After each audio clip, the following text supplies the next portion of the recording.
Yay. So wonderful to be with you all. Yay. By yay, I mean every celebratory exclamation possible. So wonderful to be with you all. Really. Total pleasure. So what we'll do is, as our Venerable Khenpo Rinpoches, our precious teachers, we always start a practice and a session, and also a study with 7-line prayer of Guru Padmasambhava. So it's in this PVC daily prayer sadhana. There should be handouts. If you don't have it, just look on a neighbor. Friendly offer as well and share. It's page 49. And so we'll recite this together 3 times. And this is bodhicitta taking shape as Guru Rinpoche. Guru Rinpoche is 100% bodhicitta on. This is the example of like what it's like to be human, what it's like to be fully awake. Guru Padmasambhava, Buddha Shakyamuni, these are our role models. They like have laid out this path for us. Like we have that same nature, the same Buddha nature, the same beautiful bodhicitta nature. They fully realize their nature. It's on all the time. And like we're connecting with them, these wisdom beings who have love, compassion, wisdom on all the time. We're connecting with them, just like really being available. Help, like I have this same nature, but I don't see it. Please help guide me. I want to have this be on all the time for the benefit of all beings. Please help. So we're connecting to that wisdom current, that living lineage of like enlightened wisdom. It's here in the room right now. It's everywhere. And so we're going to really actively, kind of courageously connect to Guru Padmasambhava, embodiment of all the Buddhas of the 3 times, and kind of really feel, try to really confidently, bravely feel that living presence of all the Buddhas in the room, in our bodies, looking through our eyes. This is enlightenment happening now. We have a little retreat where we get to taste enlightenment happening. It's the whole point of all this. Having Guru Rinpoche arrive into the room, like really warmly welcoming him. Him meaning him, her, they, them, all reality, crystallizing into bodhicitta shape as Guru Padmasambhava. This is the opportunity to just wake up right now. And we want that. I want that. All beings were like aching to wake up, to just be ourselves, Buddha nature on, bodhicitta on. So praying for that, and we just connect to Guru Rinpoche, all the Buddhas and Bodhisattvas, Arhats, noble ones of the 3 times. Pray that this can happen. We'll do this 3 times, and because earlier in the session we did all the lineage prayers, we'll kind of like see this as the embodiment of all the prayers, all the lineage masters, Guru Rinpoche, and then we'll kind of receive his blessings and kind of blend our mind with his wisdom mind and kind of be Buddha nature on. Page 49.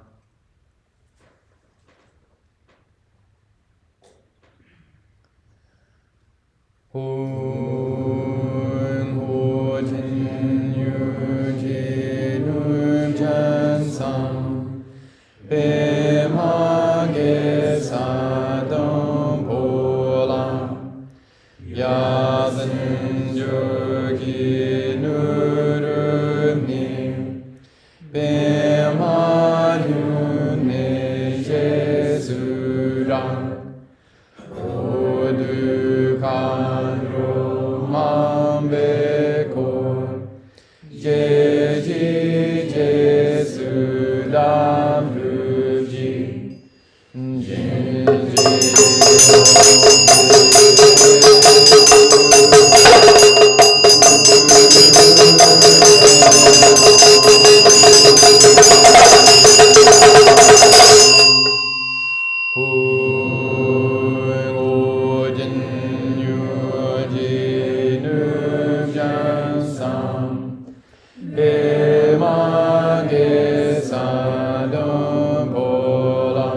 Pema Gesadam Pola Yazin Yogi Nurubni Pema Yune Jesuda Kulugan Roma Beko Jeji Jesuda Duji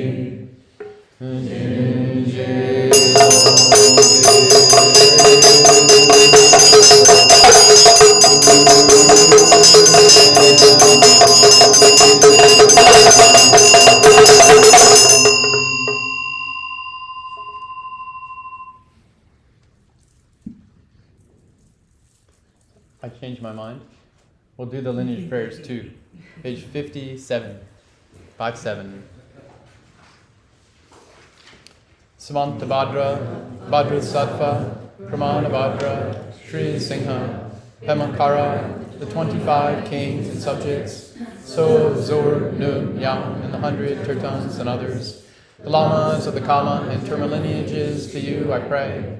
Inseparable from origin, Padmasambhava, Supreme Lord of the hundreds of Buddha families, to you, Satsum Lingpa, the supreme object of refuge, I pray to grant me the immortal blessings of the Vidyadhara state, so that I may remain inseparable from you. In the past, you were the Vidyadhara, Nuden Dorje Tsal. In the future, you will be the Buddha Mopataye. Now you are the regent of Padmasambhava, the actual presence of Drukben Lintsawa. Jigral Yeshe Dorje, to you I pray. Happy with little, content and rich in jewels of the three trainings, with loving compassion, seeing all beings as parents. Through threefold realization, you made 3 doors, 3 Vajras, virtuous monk, Pema Soltram, to you I pray. The supreme tradition of the glorious Buddha Padmasambhava, which is the essential, extraordinary view and doctrine of the early translation school, you keep alive and spread by the light of wisdom. Lord of Dharma, great Khenpo, I pray at your lotus feet.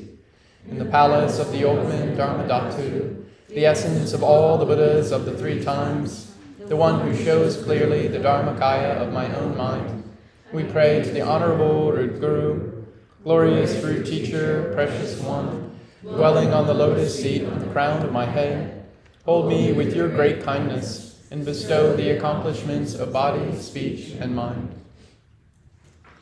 Page 61, this Vajrasattva mantra 3 times. Homage to the Tathagata, glorious Vajrasattva.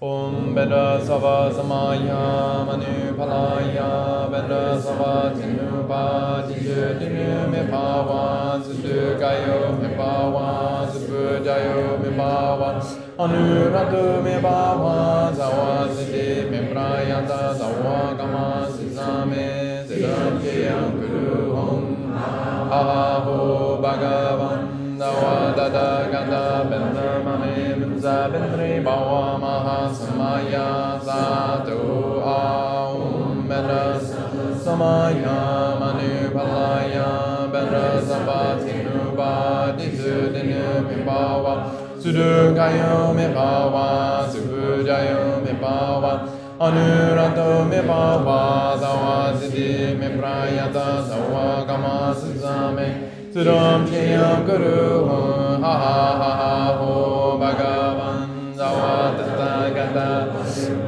Buddha Bindri Bawa Maha Samaya Sadhu Aum Bena Sava Samaya Manu Balaya Bena Sava Tenu Pati Shudinu Me Bawa Subu Gayo Me Bawa Subu Jayo Me Bawa Anuradu Me Bawa Zawa Zidi Me Prayata Zawa Kama Suzame Zidam Jayam Guru Om Ha Ha Ha Ha Ho Bhagavan Zawa Dada Gata Benda Mame Menza Bendri Bawa Maha Samaya Sadhu Om Benda Sava Samaya Manu Balaya Benda Sava Tenu Pati Shudinu Me Bawa Sudu Kayo Me Bawa Subu Jayo Me Bawa Anurata me bhava sawa siddhi me prayasa sawa kama susame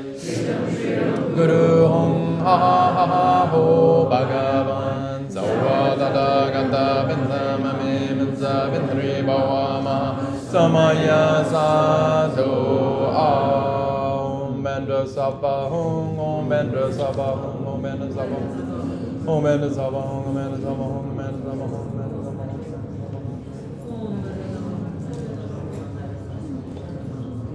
Om Bendra Sabha Hong, Om Bendra Sabha Hong, Om Bendra Sabha Hong, Om Bendra Sabha Hong, Om Bendra Sabha Hong, Om Bendra Sabha Hong, Om Bendra Sabha Hong, Om Bendra Sabha Hong, Om Bendra Sabha Hong, Om Bendra Sabha Hong, Om Bendra Sabha Hong, Om Bendra Sabha Hong, Om Bendra Sabha Hong, Om Bendra Sabha Hong, Gewadi Naduda, Doje Sempa Drujune, Dowaji Shamalupa, Di Salagopa Shok. Now 62 and 63, offering mandala, requesting turn the wheel of Dharma. So we're just aligning with Dharma, with nature happening inside our nature, outside our nature, in between all our nature. We're just like making an offering in honor of this nature, and we're like kind of actively kind of trying to turn that on in ourselves and in how we experience everything. 62. The earth anointed with perfumed water and strewn with flowers, Mount Meru and the 4 continents ornamented with sun and moon, by offering them visualized as a Buddha field, may all be pure land. Idam Guru Ratnam Mandala Kamnirya Tayami. According to the wishes of beings in their capacities, for the high and low, common and uncommon vehicles, please turn the wheel of Dharma.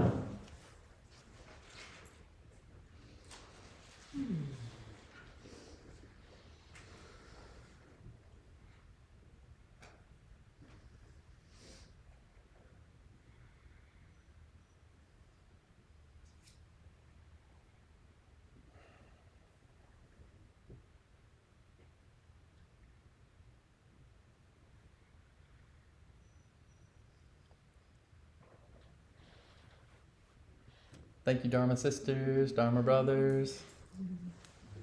Yay. Wonderful. So precious to share the time to be together.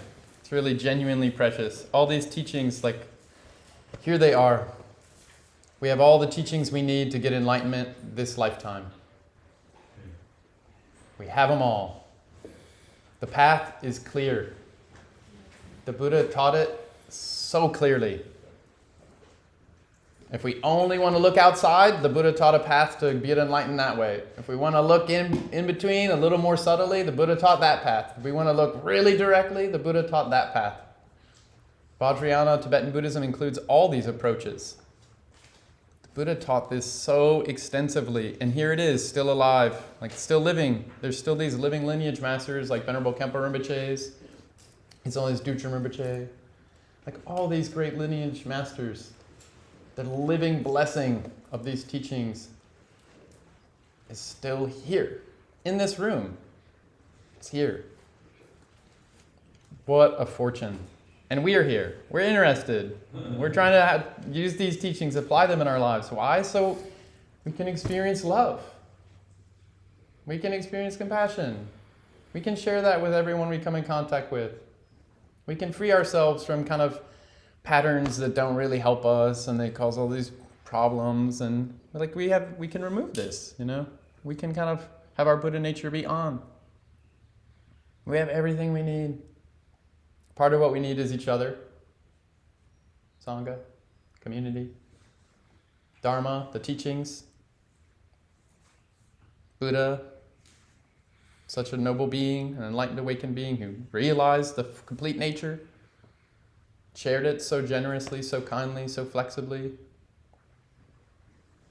We have all this, so incredibly special. So, really, yay, it's celebration, total celebration.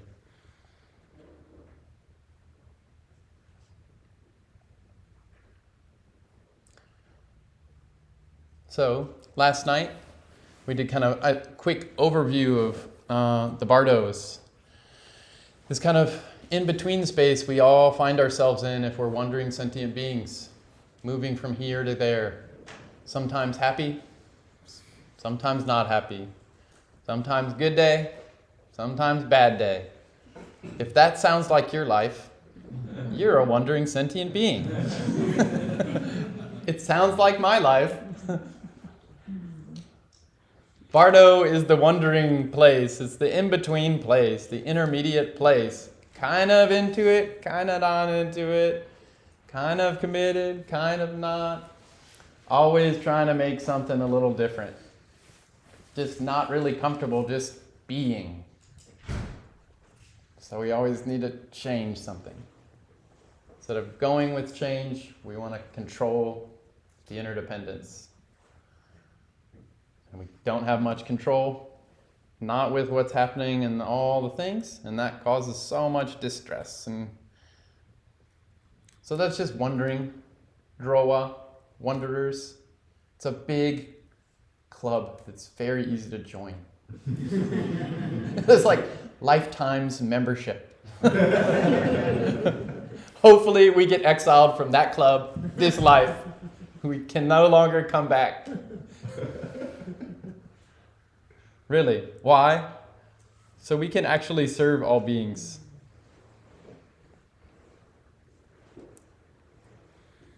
We get out of samsaric cycling minds so that we can show up in samsara beautifully. That's it. We're here for bodhicitta. Wisdom and compassion. That's the whole deal. That's the recap of last night. Bodhicitta is the whole thing. Call it Rigpa, call it enlightened mind, call it Buddha mind, call it a lot of things. Like whatever is comfortable for you. Call it emptiness and compassion, wisdom and compassion, union of clarity and emptiness, the union of luminosity and awareness. There's just all these ways we can describe this naturalness, this what we are, our nature, our heart, our mind, when it's open and at ease, relaxed. It's like kind of what we talked a little bit about yesterday, is like the whole pith instruction of the whole deal is like relax. 84,000 teachings on how to relax. Literally, please investigate this.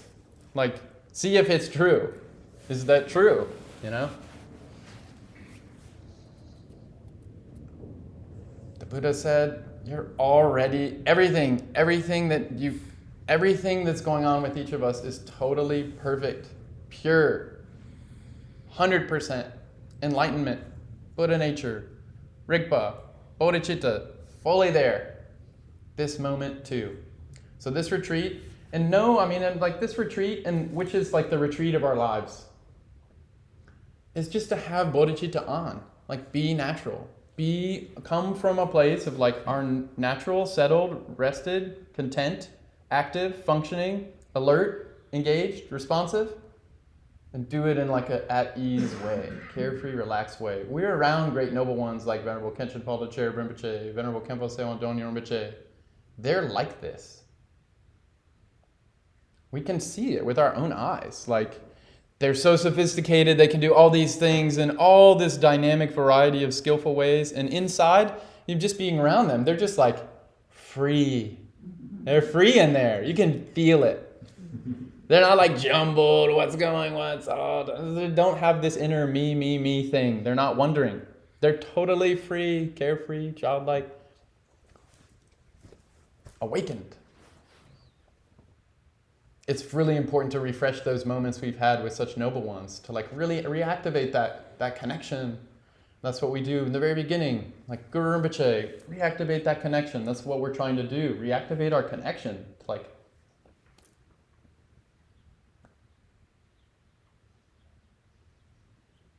to our nature that they've fully manifested, and they're just kindly serving all beings, like including us. Oh, you're good. It's all good. You're great. Do these things. Relax. It's really all good. And we don't trust it, and so then they go along with whatever we're available for, you know? That's the flexibility of these great noble bodhisattvas and Buddhas. They meet us where we are. And then they just give us the kind of medicine appropriate for us, and we get a little more settled, confident, courageous, healed, a little more bodhicitta on, and then the medicine changes, and then that's the path. It's called the path. So the whole shebang of wondering is that in this context of bodhicitta on, or Buddha nature on, or like these teachings of Vajrayana, Tibetan Buddhism, they're like the very nature of everything is wisdom and compassion. It's how it is. It's how all awareness is. When we don't see that in ourself in this moment, that's called wondering. Instantly we get into sentient being mode. And we're just not clearly experiencing what's happening at present. So anytime we don't see this, which for me is like right now, wondering, that means Bardos starts. All of a sudden I'm in an in-between place. I have this nature that's totally perfect and pure, and I don't see it, and so I'm longing for happiness. Longing to find something that'll like fill this emptiness, meaning like I feel like there's a lack. Yeah, due to this feeling of emptiness, I'm actually searching for emptiness. Fullness is interesting. So we wonder. So that from this context of a Tibetan Buddhist view of the Bardos, which is all this comes from Buddha and Guru Rinpoche and all these lineage masters such as Karma Lingpa, down to our own root teachers, Venerable Khenchen Palden Sherab Rinpoche, Venerable Khenpo Tsewang Dongyal Rinpoche. These are like very extensive instructions for all wondering experience, which is samsara. It's just a whole mapping system of all samsara. So that means it's a big teaching topic. So we have a short little time together. We're just hitting some like key points. And like, I am like literally giving kind of some bullet points of things that are kind of key features that have struck me, or that are like really highlighted in Buddha and Guru Rinpoche's teachings, that these great teachings have teachers have shared. So please don't assume I'm here giving the authoritative, exhaustive, complete instructions of all the Bardo everything, which maps all of samsara extensively. And so you'll have everything you need with how to do dream yoga and how to do poa and how to do like all these. That's not what I'm here. That's not what I'm offering. And I don't have that capacity. But there are living beings that do have that capacity. And these teachings are about like how to use every moment, like infuse it with bodhicitta. And that's called like a path. And that path in Vajrayana Buddhism means a life. It's not like just a weekend retreat. It's like actually how do I have bodhicitta on now and next week, and when things happen that I don't like, and when really genuine suffering happens and like tragedy and celebration, like how do I keep bodhicitta on? This is like a way of life. Like that's like a way of being love, being compassion, being wise in the world with our relatives and friends and the animals and everyone and ourselves, you know. This is a big set of instructions for this big, vast expanse of life related to this really big heart and this really big mind we have, okay? So I'm giving some highlight points. And I'm giving some highlight points as a wondering sentient being, okay? So bummer for you. And that also affords me some wiggle room. Because I'm not Tibetan. I'm not some reincarnate anything. That means I can be a little more on the real in terms of like, if you're a sentient being, I'm a sentient being, same boat, sentient being boat. All right, this helped me. This is some things I've heard, like, thus I have heard through all my distorted things, but it's based on actual lineage advice by actual non-wandering, enlightened, awakened beings.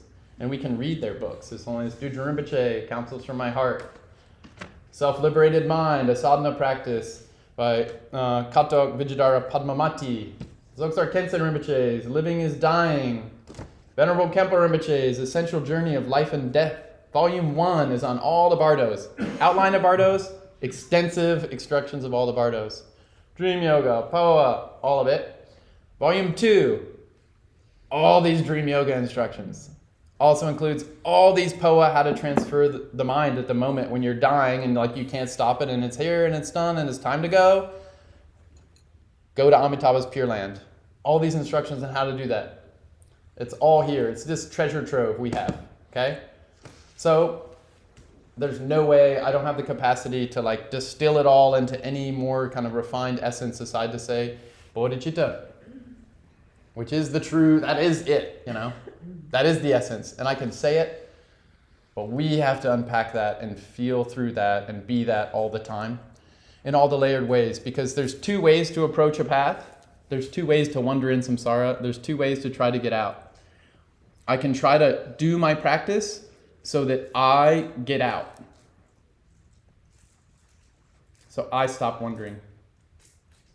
And I can try to do my practice so that I can actually be helpful to like empower and help, like literally help and serve every sentient being to stop wandering.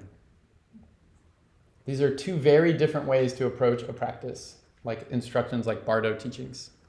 Am I here listening? Am I here talking? Am I here reflecting so that I can feel better, just me? Or am I really activating bodhicitta? This is like so I can really learn how to show up in my experience with bodhicitta on for every single being.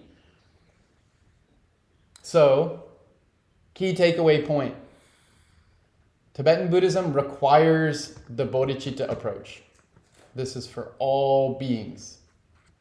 I'm trying to have this be on for all beings. I'm learning these in Bardo teachings for all beings. I'm studying them for all beings. I'm trying to actually use the Bardo of this life so that I can really wake up, get liberated out of suffering, out of the causes of suffering, so that I will forever serve all beings. That's required for Tibetan Buddhism. Okay? If we do Tibetan Buddhist anything and we don't really take that to heart and we don't put time into bodhicitta, wisdom, and compassion, it won't work. It doesn't work. So that's just like out of love, you know? Don't waste a chunk of your life seeing Vajrayana as a set of techniques that you can just plug into your life however it happens to be, and like so that you can have a better life and like do some like selfish thing. It won't work. It just doesn't work. That's why in every Vajrayana everything, at the very bedrock, the noble beginning, it's always refuge and bodhicitta. I'm connecting to living lineage wisdom of compassion and wisdom, this living lineage of that. Why? So that I can genuinely serve all beings. It's in the heart of, it's the beginning. It's like formalized in every practice we do. And it's the whole beating heart of every single part of these practices. Trekcho practices, Tsogyal practices, dream yoga practices, Poa practices, all the visualization practices, all these asana practices and pranayama breathing practices, it's all bodhicitta practice. So just, I'm hammering the point. If we do it without bodhicitta and we don't really put time into like, what is that? Why is it important? How amazing is it? What's the alternative if I'm not doing the bodhicitta wisdom compassion thing? If I don't really try to take that to heart, is like, that's the whole point. It doesn't work. So,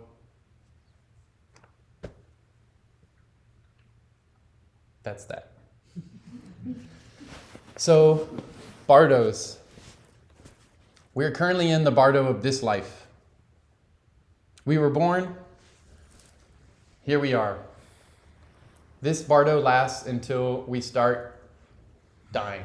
And it's going to come. And for these great wisdom beings, like they're just kind of like, this is just part of the thing. We're born, we grow, we get old, we get sick, we die. Like, and they say it as just like, this is just, it's how every cycle works. It's just how a natural system, of every kind of system, it's just how it is, you know? Like, and just kind of warming up to that, like warming up to reality, the fact that like anything that comes together disintegrates, anything that rises falls, anything born will die. I'm not saying I've done that, but that's just being real. It's just being like a mature adult. I mean, it's just part of it. And I'm not saying that's why it's easy.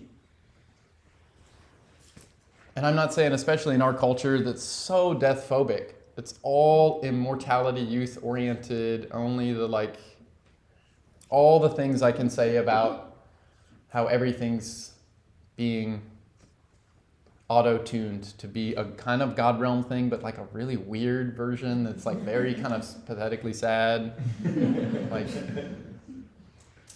So I won't say all that, because more or less we probably kind of see that as Buddhists, probably, even though I'm like, have the habit, and I've been trained to have the habit. But, so there's all that. Death is just a part of the deal. So this second Bardo of, okay, we get something, and last night we talked about the gradual version. I'm gonna speed through last night, okay? Because last night's gone. Bye-bye. But we were doing it for 2.5 hours. So it's like gone, but it happened. Yeah. So, life, we're in it. Okay, we can track something, like in the gradual way of dying. Something happens. All of a sudden, we can't stop it. Like, we're going to die. It's coming, and then we do die. Our body stops. Our mind separates from our body. That's called death. So that's the second Bardo. Then the third Bardo arises. Okay, the body and the mind totally lose their kind of any connection they have to stay together. What happens then? The nature of mind, which was formerly covered up by its habits and, this kind of way of feeling like a me, there's nothing blocking it in that moment. And the nature of mind, our Buddha nature, or bodhicitta, is fully on. That's called the Bardo of the true nature. The luminous Bardo of the true nature. And it'll happen 100% according to the Buddha's teachings. When we die, the moment of dying, the body stops, the mind's habits stop. All of a sudden, that nature will happen and we will see it. It will be our mind waking up to itself. Definitely going to happen. That's called the beginning of the Bardo of true nature. And then that Buddha nature, our nature of mind, displays itself in all these varieties of ways. It's called pure relative truth. What we refer to as pure perception, we won't be having to imagine anything. It will just happen. So that's all it'll happen. So it's the same thing we just practiced right at the beginning of this session. Interesting. All the Vajrayana stuff, we're just practicing for these sequences. And it's interesting, we can unpack it a bit. We already practiced for the moment of death. We already practiced for the pervasive compassion. We already practiced for that arising as deities. We already practiced for deities doing all these activities. We already practiced, if we miss that, then we show up in an ordinary form, like a habitual form, like me in a room in Nashville and all that. We already practiced that. It was called the 7-line prayer. It's baked into Vajrayana methods. We're training to we're preparing ourselves for these things that are going to come. So the Bardo of the true nature happens. Bodhicitta on, 100%, nothing blocking it. It does its amazing displays as pure Buddha nature, doing what it does when it's not blocked up.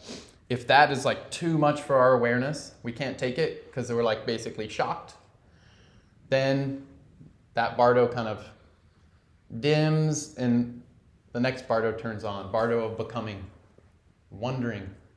These habits we have, feeling like me, and I need this, and I need a place, and I'm going somewhere, and I have all these habits start relayering themselves, turning on, these negative habits that are blocking us. They're familiar to me, and so I want to feel the familiar, comfortable thing. Relayering, and we start wondering. That's this Sippa Bardo of becoming. It's still just my mind, my awareness. Now it's just in one way, it's a good metaphor, it's a dream mode. It's just kind of like in a dream, and the stuff keeps happening, and it's all my mind until that mind kind of situates into some kind of this is me.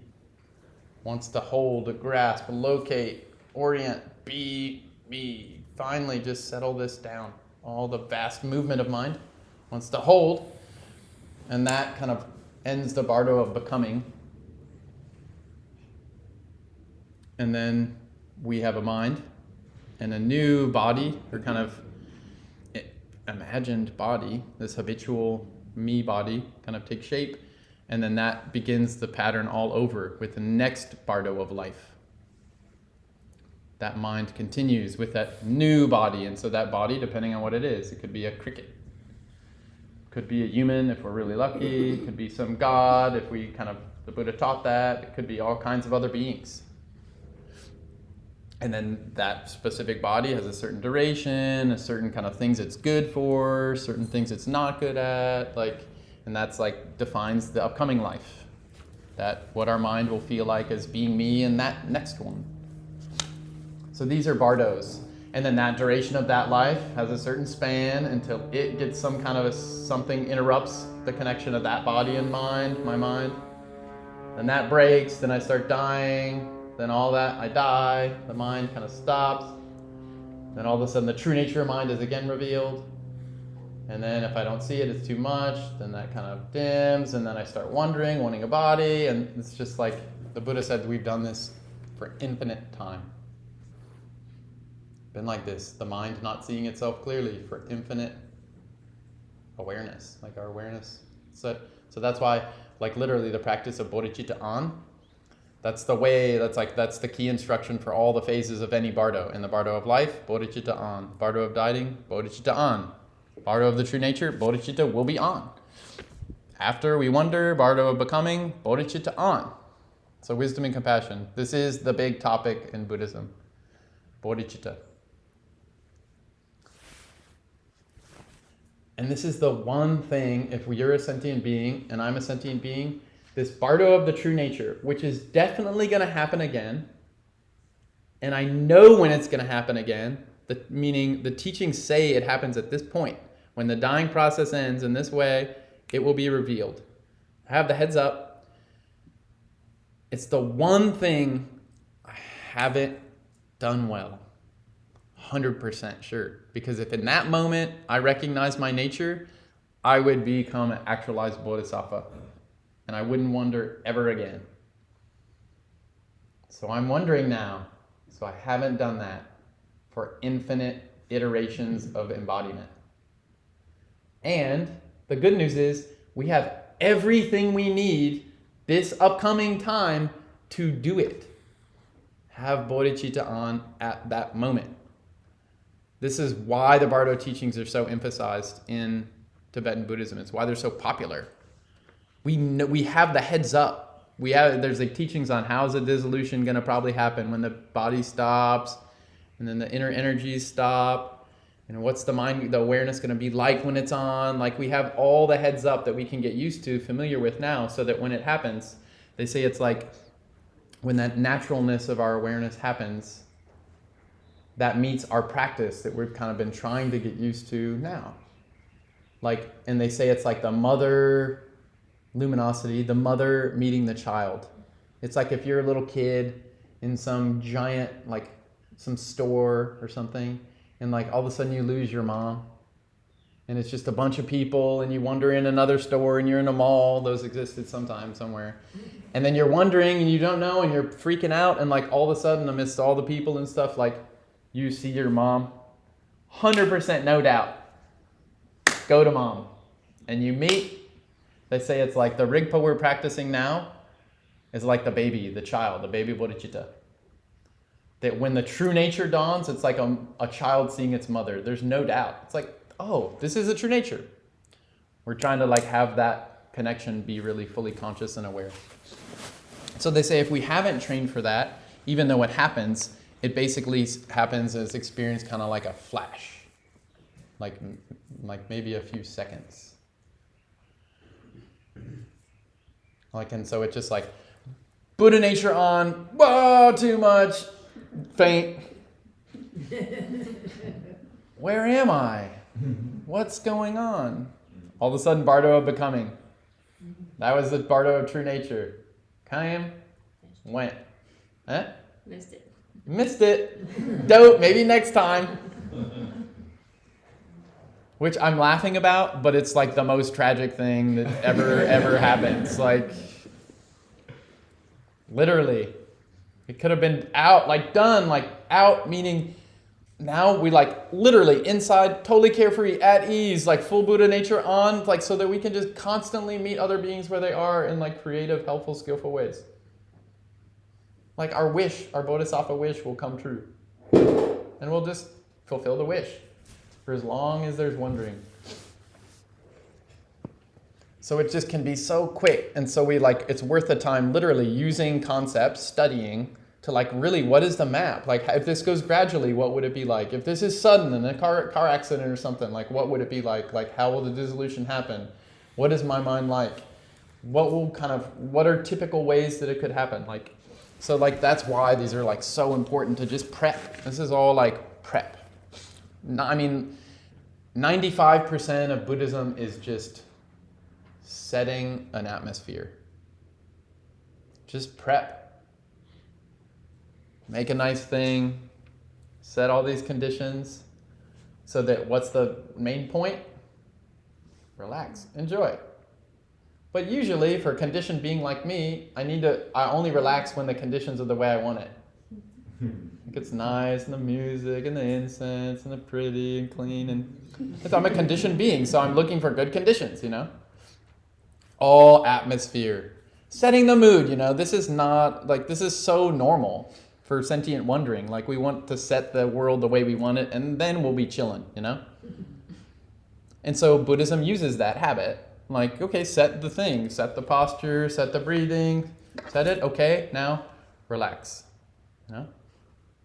Buddha's so kind to lay out all this. He's giving us all these, he's just meeting us like little babies. I mean, really, it's so kind. Because we're not ready. The Buddha says, you are already like Vajrasattva. You're Vajrasattva. You're Guru Rinpoche already. Who's looking through these eyes of yours is Guru Rinpoche.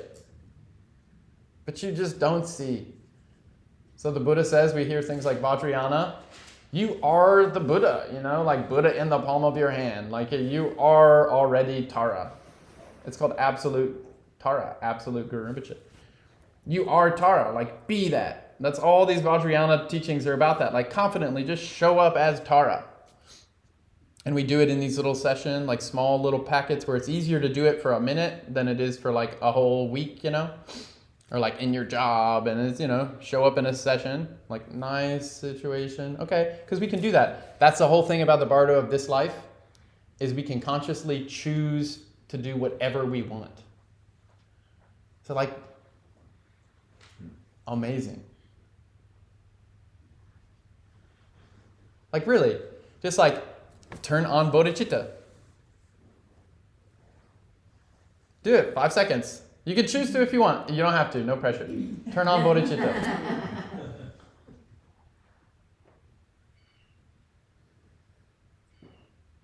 You can turn on bodhicitta with your eyes closed. You can turn on bodhicitta lying down. You can turn on bodhicitta like while you visualize. You can turn on bodhicitta while you're falling asleep. I mean, it's just like, and we can choose. But it's different if we're really under suffering. Our mind gets a lot more tighter and less conscious and less kind of intentional about what it can and can't do. Or when we're dreaming, it's a lot harder to say just turn on bodhicitta now, unless we get really good at like that level of subtlety where just at will we can be like turn on bodhicitta now, arise as Tara. Like there's all these training techniques to learn to do that, but it's a little harder than as opposed to right now. Visualize yourself as like the historical Buddha right in the center. Like we can do that. Like try to take a minute and just like flash it on. Like you can see what it would look like and then just like you're watching a movie, like your own body looks like that.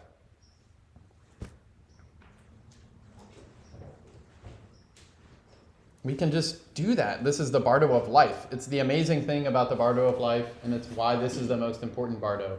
In these Bardo teachings, it's really emphasized. Bardo of this life, the natural Bardo of living, is the main one where we can make any impact on what happens afterwards. This is the one, because we have so much ability or power to choose what our mind does. We have so much ability, especially as human beings in the Bardo of life. So that's why it's so emphasized practice. practice. And by practice, I don't just mean formal practice. Yes, formal practice. And bodhicitta on when we're talking to, our partner, our kid, talking to ourselves, like turn some more bodhicitta on, Like we have that invitation, that opportunity.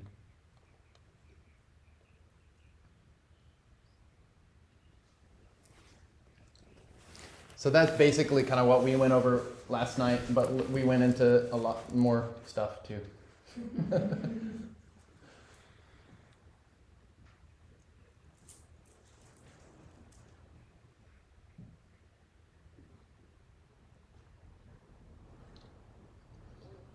So the Bardo of dying, and this is all like for humans, like the Buddha so kindly like mapped it for humans, so it could be like more human friendly, human digestible. So in these teachings for humans, then when we die, it, like mentioned a little last night, it goes, usually the gradual dissolution goes from very gross to more subtle. So like the denser, thicker stuff disintegrates and loses its hold and it gets more subtle, and that more subtle gets really subtle. So that's the general trajectory of the disintegrating. It's the same with the visualization practice. It goes from the big world of a sacred mandala, dissolves into, say there's a Buddha in front of us. Then that Buddha dissolves into us. And then we dissolve into this heart kind of deity. And then that dissolves into openness. It's going from very gross, the whole world dissolves into other, dissolves into self, dissolves into nature of mind. And then where does it happen? Where does it come from? This is like what we practiced at the very beginning with the 7-line prayer. And so I'm going right into like having this be like little practice oriented. Like right before we say 7-line prayer, Hon, Ordained, that, the 7-line prayer, the first thing we do is try to recognize true nature. Open, vast, limitless. Just relax. This is none other than bodhicitta on. It's just that kind of the openness of bodhicitta on. That's called the true nature samadhi. This is our training for the Bardo of the true nature at the very beginning. It's not about an object. It's not about a feeling. It's not about some kind of a shape or size. It's just the vast openness of awareness. So that happens before we say the 7-line prayer. Then, second samadhi turns on. This samadhi is a meditation. Second samadhi turns on. This vast openness of awareness is infused with this compassion, with this dazzling, energetic kind of inclusivity. This like just loving, like boundless loving and inclusivity. Compassion. The Bardo of like, they say it's like Bardo of like kind of it's just limitless. Like I'm trying to put things simply so they're a little more memorable. It's like limitless compassion, like pervading limitless space. So basically first it's the emptiness that totally merges or pervaded with compassion. And then the third samadhi that we practice right before 7-line prayer is, right when we say Hom, Origin, that limitless vast openness, which has this really like brilliant, dazzling quality of love and compassion. So this is wisdom, compassion, and love. That's called bodhicitta. That starts to take a shape as sound. Hom. Okay? Even we don't have to visualize the sound yet. Just all of a sudden the open emptiness awareness starts taking form. So this is going from formless into semi-form. Hung, like the sound turns on, and then all of a sudden the sound takes a shape, like hung, like what would hung look like, H-U-N-G, or like a Sanskrit syllable hung. That's the third samadhi, the all arising seed syllable samadhi. That's the very beginning of when we chant any 7-line prayer, or the beginning of any sadhana we ever do in Tibetan Buddhism. It's assuming these 3 samadhis. Which means bodhicitta on. Emptiness of bodhicitta, pervaded with compassion, bodhicitta, arising as bodhicitta with shape. Sound, Sound takes a visual, more literal representation. Hung. That expands. Ordained. And then it becomes like a more tangible. Okay, as Guru Rinpoche, body looks like this. Like Guru Rinpoche. But it could be as Tara, as Vajrasattva, as Akshobhya, as 1,000 Buddhas. Just takes a shape. This is all training for Bardo of the true nature. That's what we're training for. First, just open, vast openness. Then that Bardo of the true nature starts beaming out as sound and like brilliant beams of light and all these kind of colors. And then the colors start crystallizing into more dense forms, shapes, as Buddhas, peaceful and wrathful Buddhas. This is the same, like literally, this is what we're practicing in a visualization practice of Tibetan Buddhism. We're going through this same Bardo. Like it's exercise for being in the same Bardo. So when it happens, it'll be like, this is what I've been practicing. And then it takes the shape of say, Guru Rinpoche. And what is Guru Rinpoche? It's always in the instruction, transcendental wisdom rainbow body. Like a rainbow. Just like in the Bardo of true nature after we die. There's not anything solidly there. It's just mind displaying itself with all these features and attributes and movements and activities, just like in a visualization practice, except it won't be baby bodhicitta imagining things.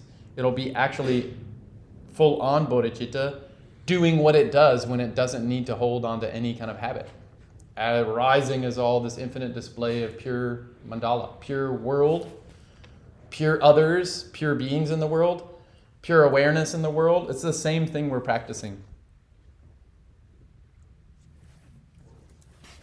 So that's why when I said earlier, Vajrayana is not like a technique you plug and play into your life.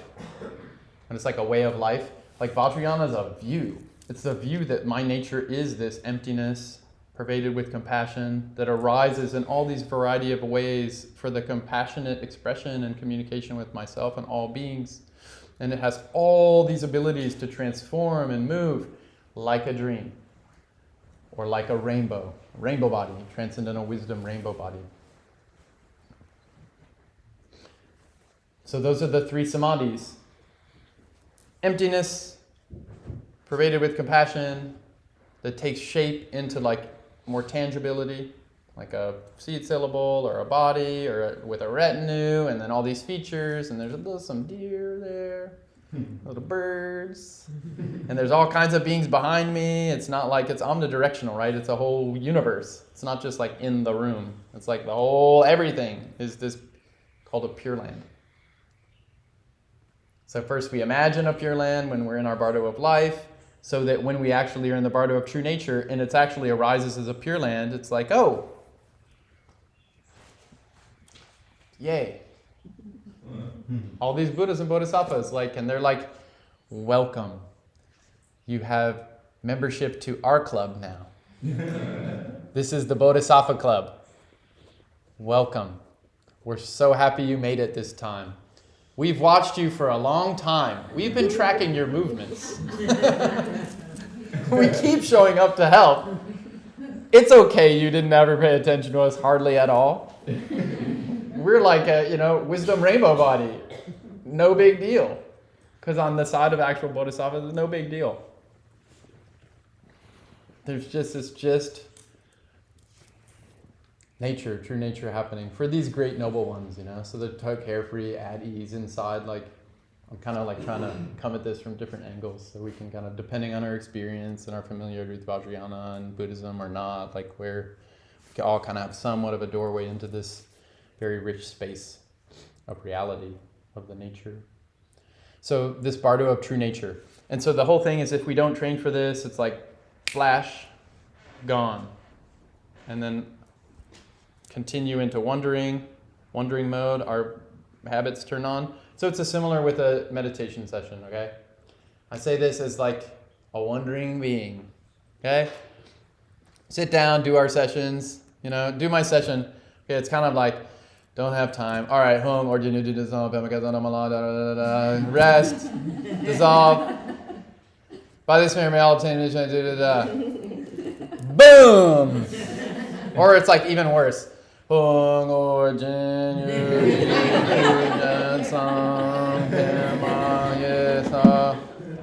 Worse.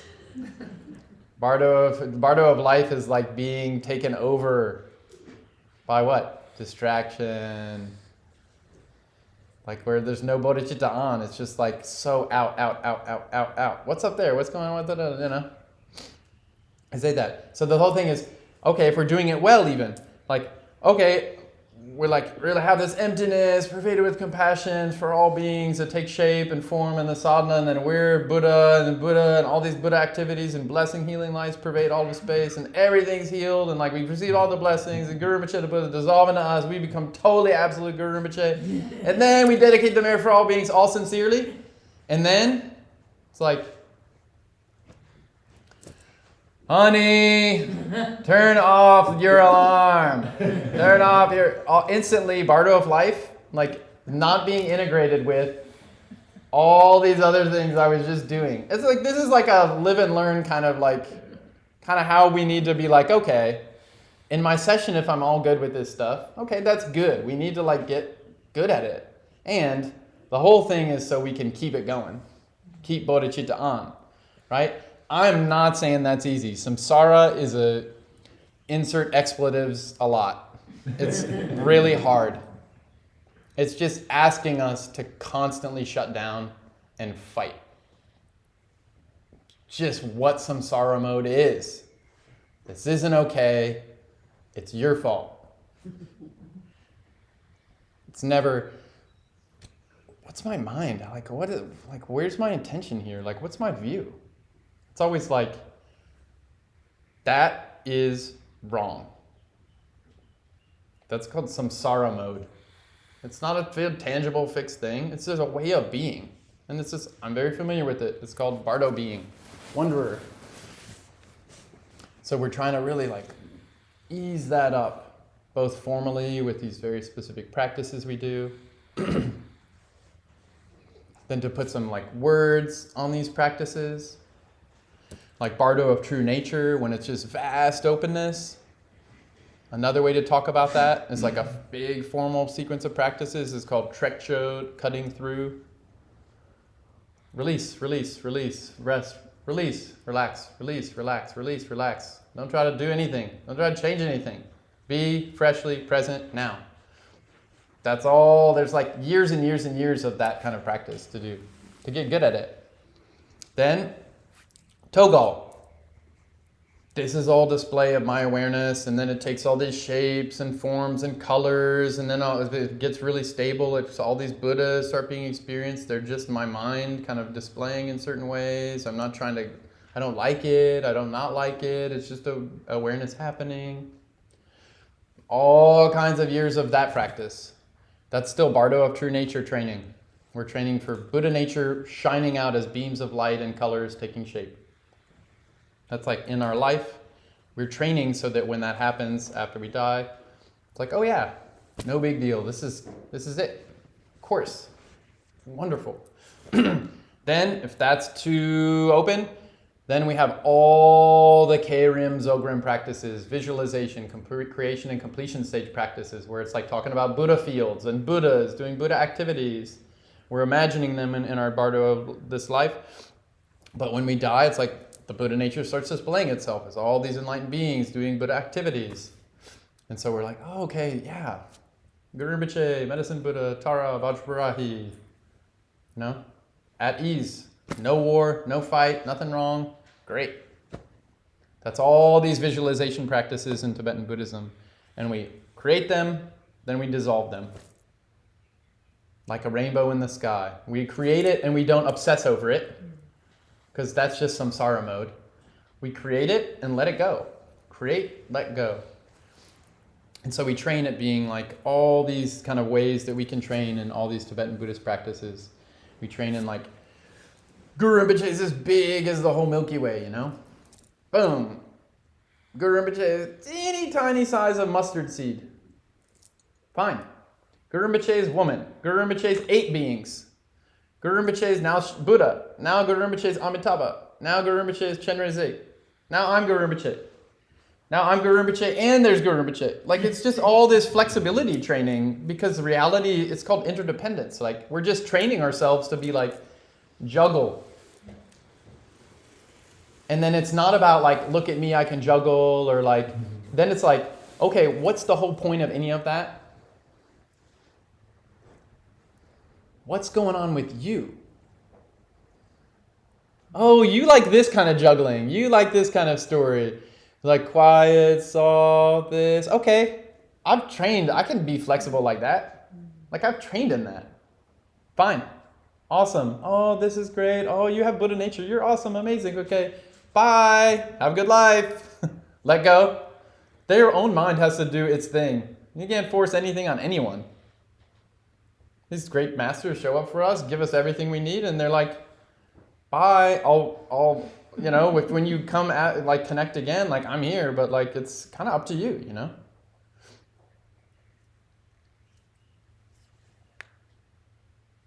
And then someone else has this kind of story going on. And someone else has this kind of samsara experience. And someone else has this beautiful thing happen. And then I have my own kind of tragedy happen. And then I have my own amazing, you know, this is all flexibility training. There's all these fun, technical, not actually fun words to talk about it, like systemic, meta-adaptive, integrative, whatever stuff. For some people, they really like that. The engineer types, math, STEM, it's good. Like, we need to engineer this. Like, the Bardos teachings are like volumes and volumes and volumes. There's a whole lot of engineering plans on this stuff. And there's the heartfelt, embodied, embedded, extended, like, really gotta feel it, like be in bodhicitta, not just map bodhicitta, like really live it, have it on, have it really circulate, not just logical modeling, but it's like embedded, participatory, inactive skills and like body, you know? Relationship. Both ways are good. And so for Bodhisattva, we need to know that.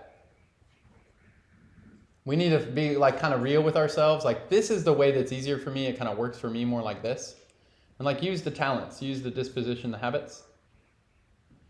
But why am I doing it? So that I can flexibly show up like with actual skillful help in another situation. And you want it super dry and analytic, like put me to sleep, boring.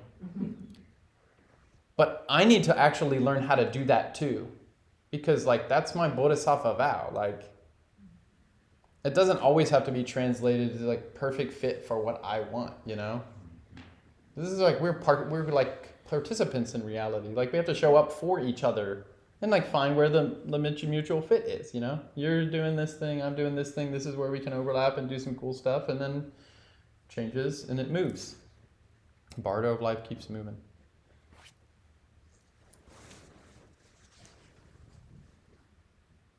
So there's so many nitty-gritty things that, like, I'm sure a lot of people, we've had to, you know, probably some of us, they just had to go through Bardo of dying and death, you know.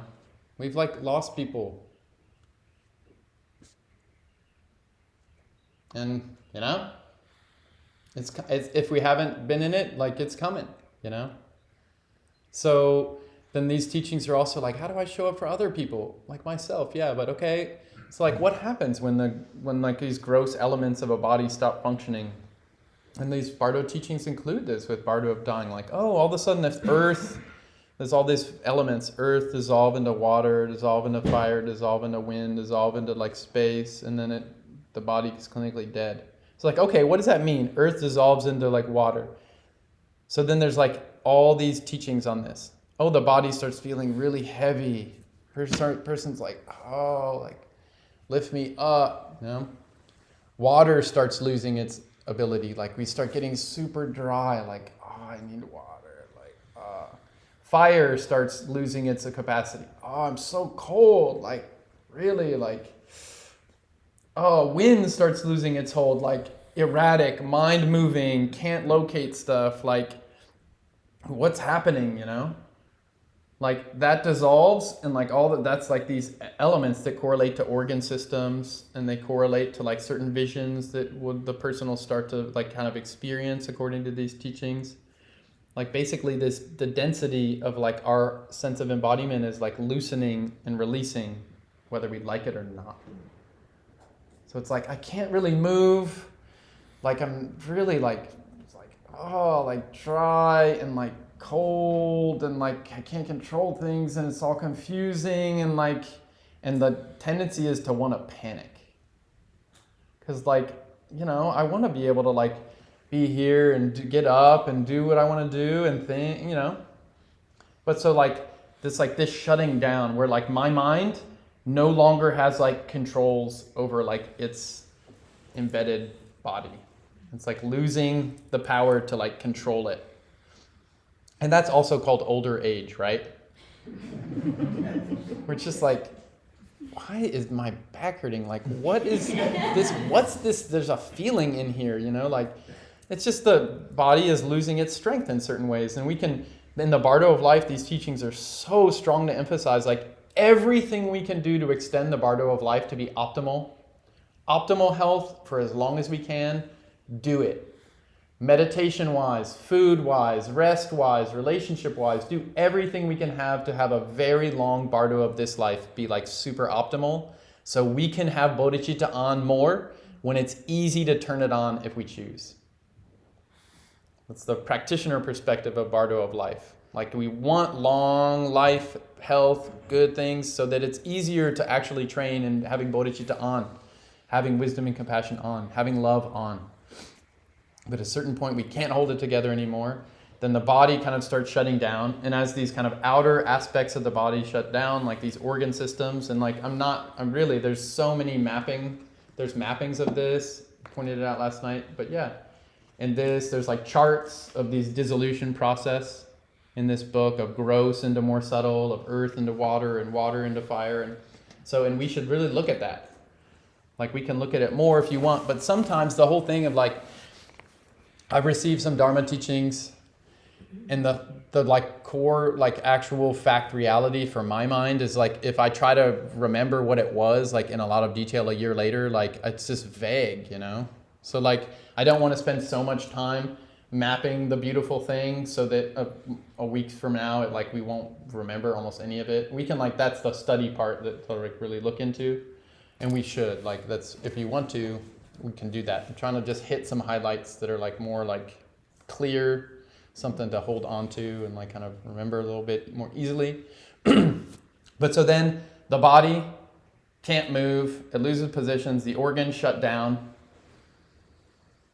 And then all of a sudden, and from our more kind of outer sciences approach, that's called clinical death, flatline, no heartbeat.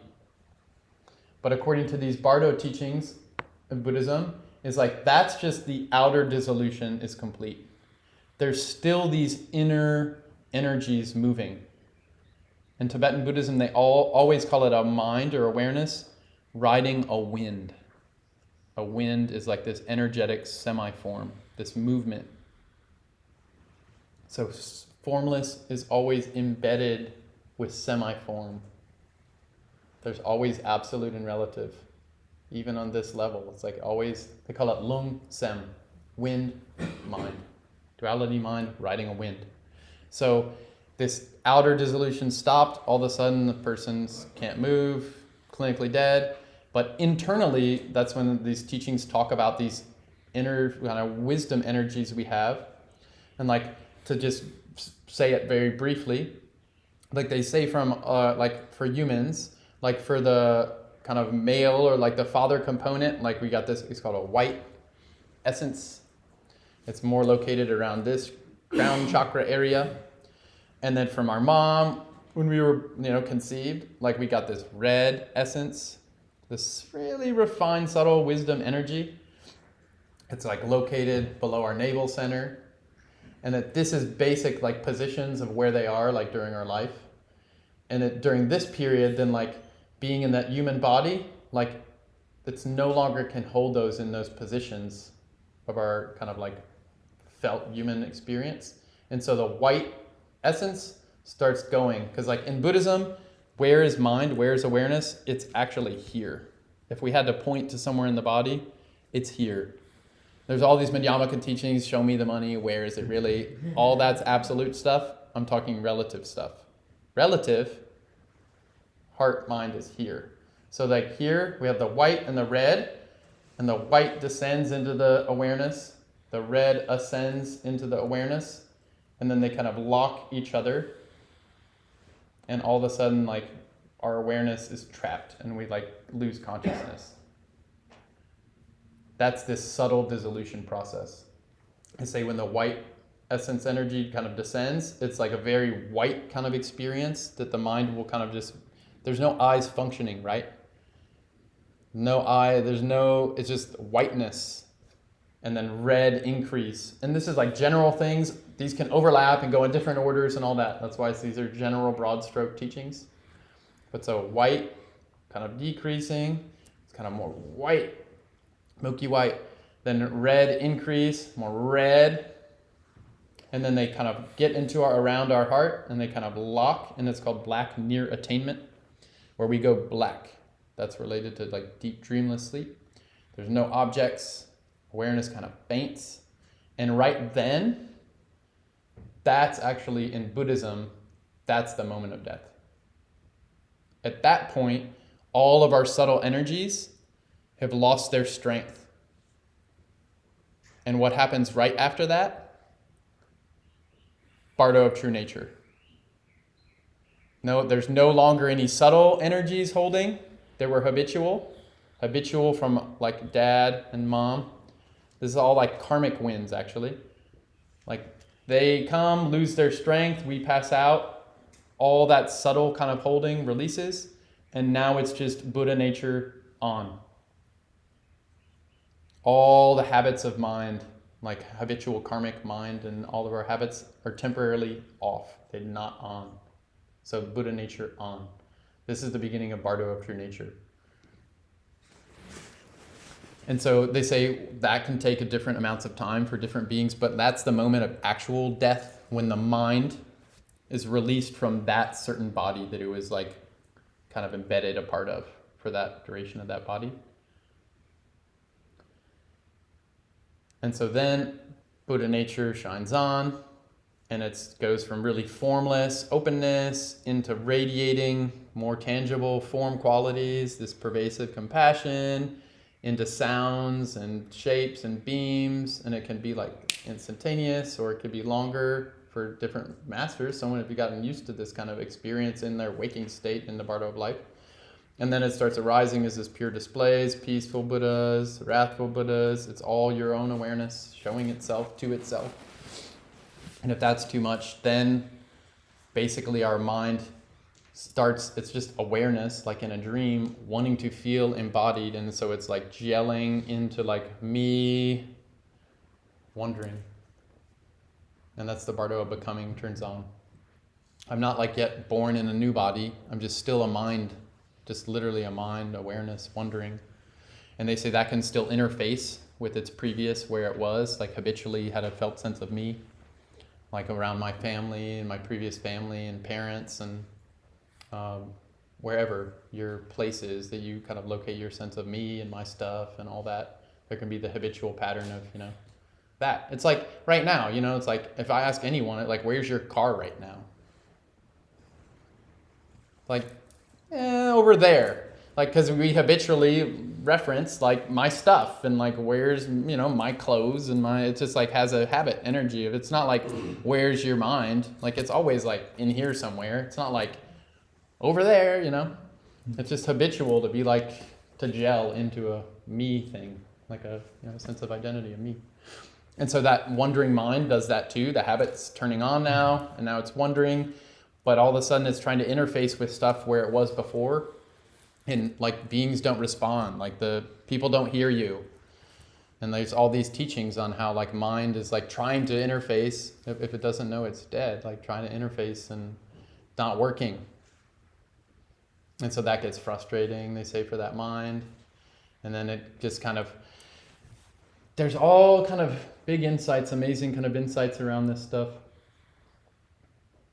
One is like there's no such thing as death.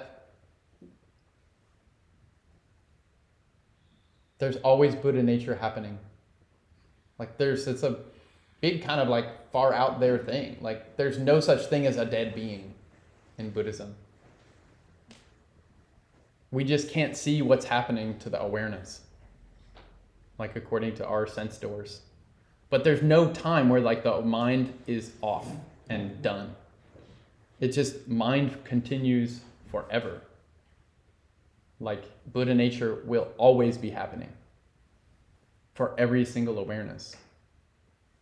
There's no such thing as dead people, dead anything in Buddhism. That's like a kind of out there, right? That's like a, but mind continues, and then it gets a new kind of like sense of me and my stuff and my people and my beings and my place and my all that stuff. So that's an interesting point. No such thing as actual dead. Dead is always in reference to like the people who like you were with before. For them, it's gone, dead. For the mind, it's like, I'm not dead. I'm like still happening. Like, what's up with you all? Or like whatever the version is of that. It could be a chameleon. I don't know how chameleons try to communicate with each other or whatever. It could be anything, you know? Like mind and its habits turn on. So that's an interesting, strong point. The other point, like that I found in these teachings, and then I'll kind of open for questions. We can go into spaces where people want to like, you know, open further. And there's some practices we'll do some Amitabha practice and peaceful Ratha Buddha's practice. And so to have a kind of some actual, you know, fill out this with some, you know, bodied experience. They say about 21 or so human days after we die, can't even remember our own names.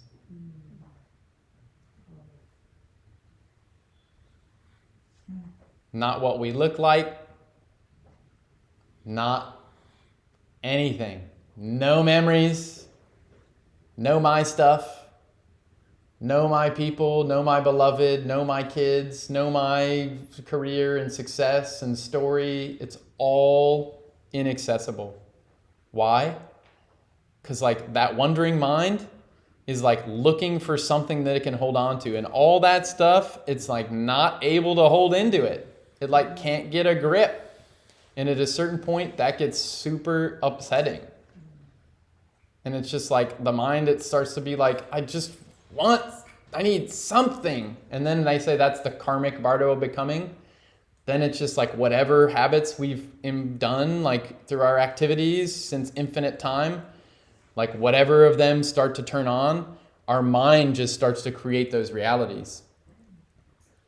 Like it's not like Drakpa, and Drakpa's chilling like a video game Drakpa, and eventually gets to the stage and chooses the thing. That's not, you know?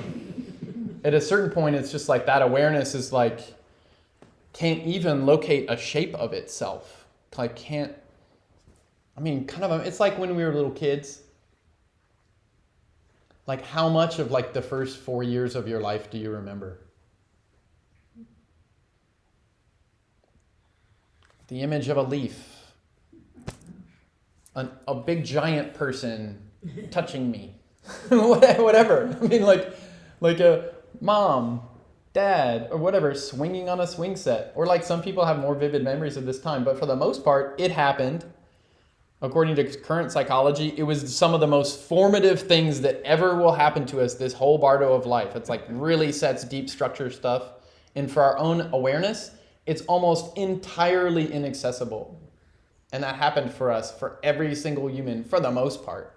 Similarly, at this point of wandering mind after, all that stuff we cared about and were so upset about, and the world and the this and that and the loved ones and all the things, it's just like as if it didn't happen. It's like no identity with any of it.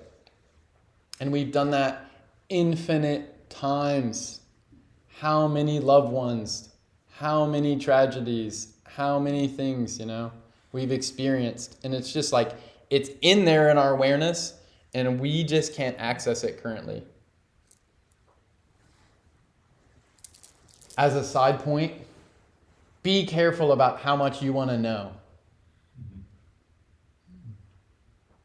Don't take the triple, quadruple amount of DMT, ayahuasca, whatever, to just like see reality as like, I'm up for it. show me it all, like for Buddhism, that's infinite sets of experience that very likely includes a lot of very nightmarish stuff. Like, unless you really are like, this is all a dream, it's all my mind, I'm bodhicitta on chillin', for the benefit of all beings, like, be careful what you wish for, because like, if we really want to know like the full like HQ vision of what's happening amongst all the humans right now in this moment of Nashville, like, that's a lot of stuff we're going to learn like very fast. And probably a lot of it's not pretty. And probably a lot of it's beautiful. But like, plug that much juice into a single lamp outlet, like, be ready. You need to be able to circulate that.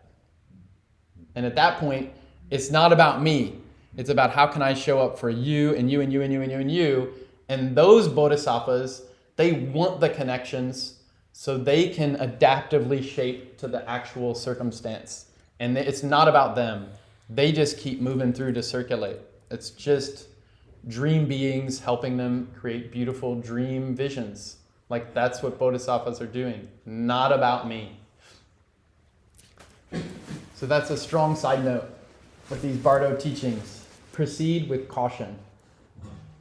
And that's not just like about these Bardo things. It's just like what I said in the very beginning. Tibetan Buddhism without bodhicitta won't work. All these techniques, breathing exercise like pranayama, yoga asanas, visualization, mantra recitation, energy practices like tumo practices and these different kinds, they all existed before the Buddha came. What the Buddha taught that was liberative is bodhicitta. Wisdom and compassion united.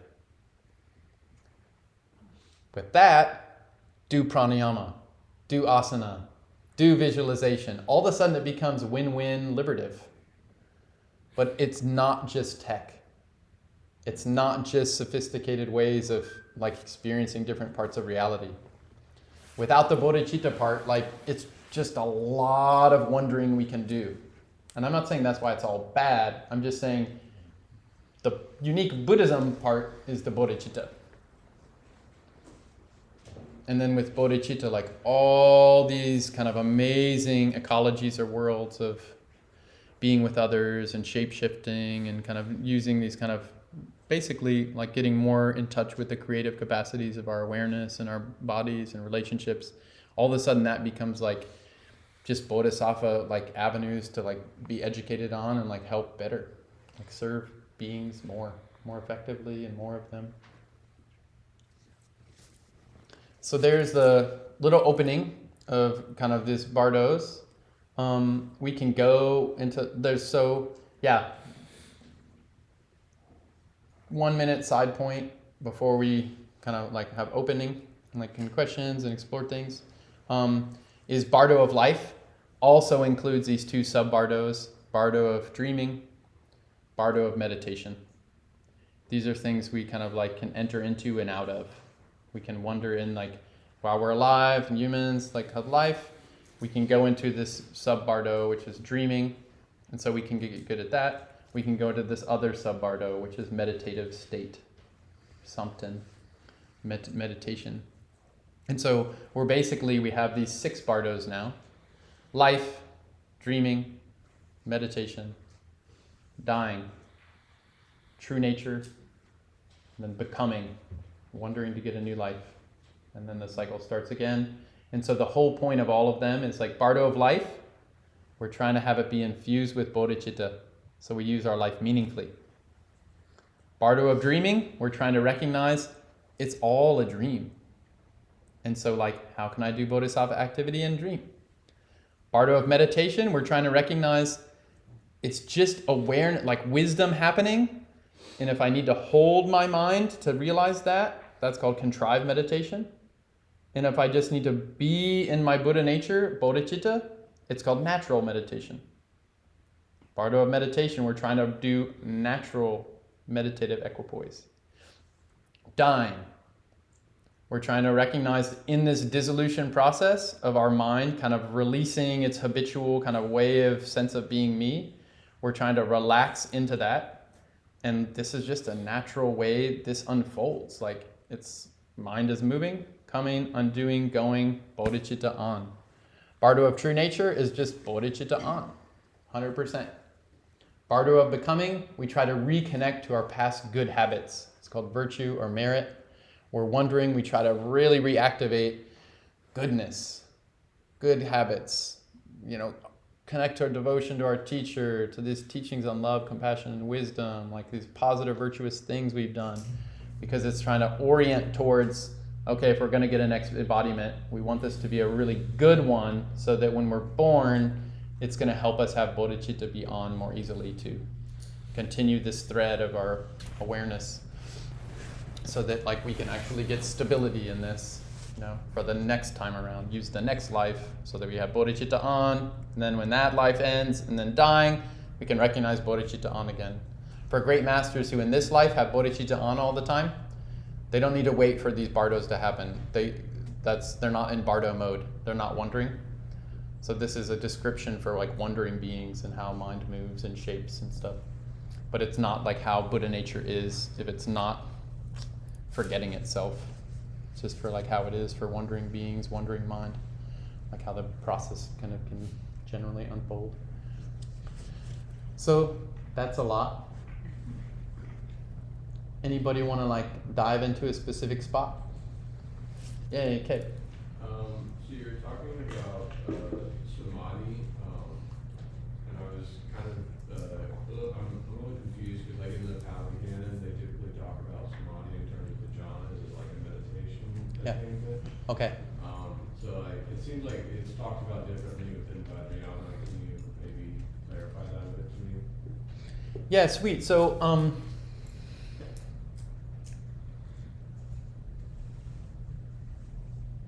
yeah, I'm not sure which part of the Pali Canon. I know the jhana, the basic ideas of concentration. So in the fundamentalist teachings of the Buddha, meaning foundational Buddhist teachings, these root bedrock teachings, Theravada is one example of them. Pali Canon is often in Theravada Buddhism, is one of the languages the Buddha taught in. So they have this jhana system, which is concentration modes, and they're very amazing. They're super amazing. The concentration where you are one with all of space. And then one with all of mind.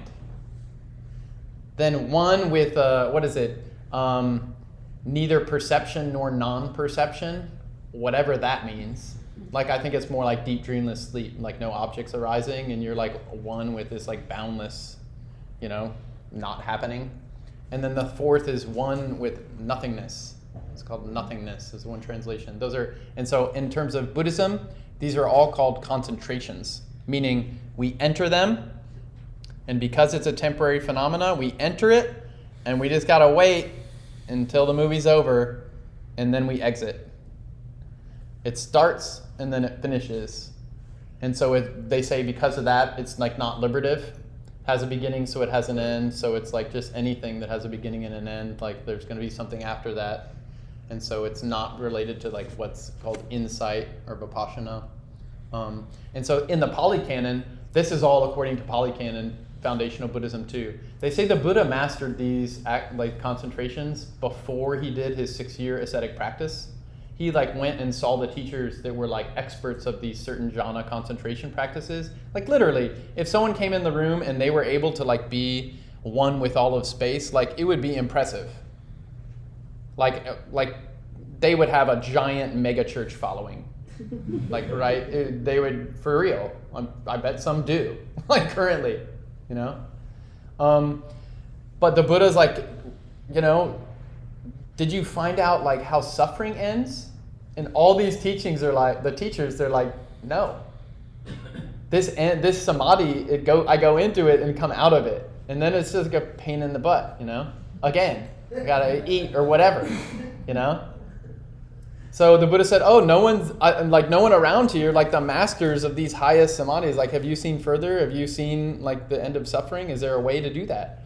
And everyone, all these masters at the time are like, no, I haven't found that. So that's when the Buddha said, I'm going to renounce, he already left the kingdom, but he's like, I'm going to try to discover this, if that such a thing exists.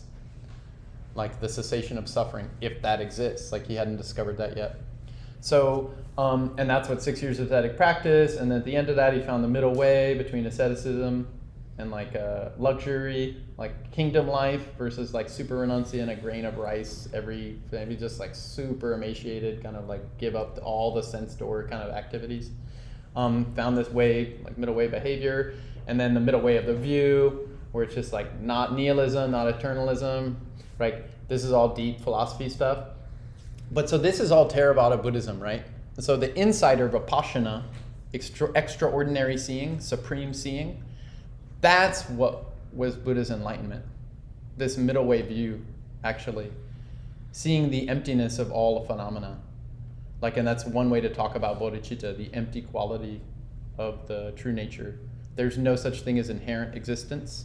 That's one way to talk about it. Or beyond all conceptual designation, meaning not something that we can hold in any way, but still is happening. Those are all emptiness, what we just talk about as emptiness. And so that's Vipassana. And so Buddha's enlightenment, they say, is a union of shamatha and Vipassana, or concentration and insight, their natural union. And so in Tibetan Buddhism, Tibetan Buddhism means the Vajrayana layer of level of the Buddha's teaching. They say that there's not, this is it's a big philosophical question, and I tend to once I get into these big philosophical questions, it's 3 hours later, when my answer ends. So they say Dzogchen in Tibetan Buddhism is the natural union of shamatha and Vipassana. And what it is you see the true nature as it is, like Buddha nature, or Rigpa, wisdom mind, wisdom awareness sees itself 100% with no doubt, has certainty, and then it sustains that seeing. That sustaining of being that way, of having true nature be on, is the shamatha, or the concentration. And it's not a function of your grasping mind holding the true nature, I'm holding the true nature. It's a natural quality, this natural kind of meditation where the natural way Buddha nature is to be on. It's not to be off. So the natural quality of awareness, when it's just a wisdom happening, is to continue. It's Tantra is continuous, or continuity, Ju. Everything about Tantra or Tantra Mahayana or Tibetan Buddhism is about the continual thread of Rigpa in every experience. True nature continuing and allowing your awareness to just keep releasing any grasping. If a habit reactivates, recognize and release the habit. Be in true nature happening until there's no longer the tendency to want to hold it and lock it again. And that's called enlightenment. So, yeah, the difference between a Pali or Theravada tradition, foundational Buddhism, and how they relate to concentration or meditation, something in general. They have these divisions of shamatha and Vipassana, right? Shamatha, concentration, Vipassana, insight. They have those divisions, but they see emptiness differently. The whole thing of this yana view of vehicles in Tibetan Buddhism is all the terms, their definitions change based on the view. So Theravada has a certain view, a worldview you could say, or a tawa, a way of making sense of reality. And that's the moment of mind. Every single moment of mind, we show up with a view. That's why beliefs in Buddhism are really important, actually. It's an interesting thing, go beyond belief and all that, no beliefs. But every moment, there's all these beliefs that structure, and that it's this instantaneous, this is just reality for me. That's all just so many moments of views congealing beliefs into this seemingly given reality. It's all just my view filtering through all of its belief structures. So that view is the key thing with these teachings, and the teachings Tibetan Buddhism really emphasizes that. Nyingma Tibetan Buddhism really emphasizes the view is the main thing. I talked about it today as bodhicitta an. The absolute side of that view is called absolute bodhicitta. The relative side of that is called relative bodhicitta. You can just, right? That's a view, certain view. Once you have that world viewing, all of a sudden, the meditation is the next thing that naturally comes. How do you sustain the view, the world view? Then how do you integrate that view with your other conduct, your behavior? Daily life, hanging out, walking, sitting, sleeping, standing. Like, how do you integrate it? And then what's the result of being in that view, sustaining it, integrating it with all your activities? What's the result you get? So Nyingma Buddhism really emphasizes view, meditation, conduct, fruition a lot. Specifically the view. You don't have meditation without a view. View always comes first because mind, like the Buddha taught in Theravada tradition, moment of mind happens first before we say or do anything else. Always mind happens first, which means view turns on. So then what we try to do with Tibetan Buddhism is intentionally turn on a specific view. Not just like, because that's a big difference in Theravada meditation. Like I did Goenka Vipassana for a bit, one example of Theravada meditation. They don't intentionally turn on a view at the beginning. You just, like it's liberative. Satipatthana Sutra, Satipatthana Sutta. Like the 4 foundations of mindfulness. You're just mindful of body awareness, body sensation. That's one of them. Body sensation, mind, and mental phenomena, the 4 foundations of mindfulness. You're aware of body sensation, feelings, or Vedana, like I think Vedana, Tana, like yeah, Vedana. You feel the body sensation, and you're recognizing that Vipassana and that approach. The insight is you see the body sensation you have, its nature is impermanent. That's the view. But in Tibetan Buddhism, you see the changeless, deathless, abiding, continuous nature of mind. That's the view. And then you see the infinite ways that mind expresses itself, both as purely, as all these pure lands and deities and mandalas and things, and impurely, as all the nightmares that wandering beings experience. So that's a really big difference in view between like foundational Buddhism and Tibetan Buddhism. They are both liberative. They will both lead to the end of suffering. Both of those approaches, 100% all the Tibetan Buddhists agree. You'll become arhat if you just follow body sensations, see the anicca, impermanent nature of them. Like it'll lead, anicca leads to dukkha, suffering, leads to anatta, no self fixating, leads to nibbana, cessation of suffering, or nirvana. 100% they all agree.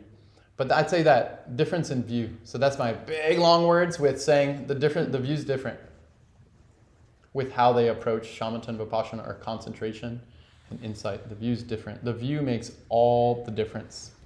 That's why when you say bodhicitta, it kind of sounds nice and funny, and bodhicitta or whatever. It's actually saying, this is the view, be in it now, and then keep it on. Which is why for a great meditator, when they hear someone like me just saying some stupid, like whatever things, like some maps of stuff I don't know almost anything about, they're not disturbed by it because they're just in the view. Like nothing disturbs them. They just have bodhicitta on. They're like, oh, I have so much compassion for you, Dragpa. You're so wandering. You're so lost. But you're trying. You're trying. That's good. Keep trying. It's, yeah. Yeah, please. And then, cross over here.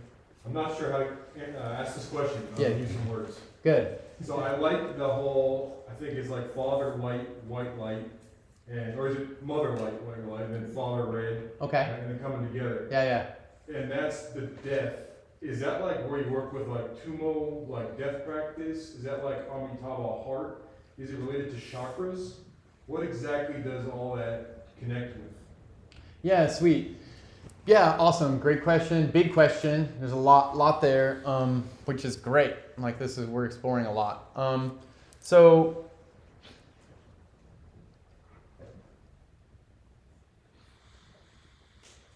So in terms of the Amitabha part, we'll get into this like in another session, like transferring your consciousness, like when your awareness, when you die, you're dying, your body dies, and then these subtle energies, the white from the father, the red from the mother, when they lose position, and all of a sudden they like kind of release, and all of a sudden your mind is laid bare. we're trying to like transfer the consciousness, like that moment of mind right then is when we're trying to like have it go into this pure land of Buddha Amitabha. When there's no longer, it can't come back into a body, like it's totally released. Like either we are doing it or we're trying to have another master, like someone who's really accomplished in a technique like Poa. They're trying to like wait for that moment when the mind is released and like you can really affect it very quickly there. So you need a master who can track that. Like someone who's really following cause, condition, and effect very subtly. So that's kind of how Poa, transference of consciousness, that Amitabha practice, that's how that fits in.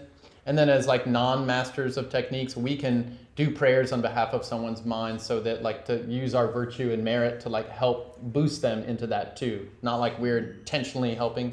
But anyway, so that's all kind of Poa related techniques, which we'll kind of have a little bit about here, and because it's a big practice. Like if we can, it's a good way to avoid a lot of confusion and like get into Bodhisattva rebirth, like a rebirth in a place where we can easily become Bodhisattva, like actual Bodhisattva. In terms of Tumo, like definitely all these things are related to chakras, like where, like this is like, these Bardo teachings are often assuming like a 4 chakra system or a 5 chakra system. And then each of the chakras have these like energies kind of related to them. You mean 7? It depends. So it's interesting. This is cool. This is a really big, interesting point that's like been super interesting for me. The numbers depend on the view. Yeah. We think there's a fixed system here.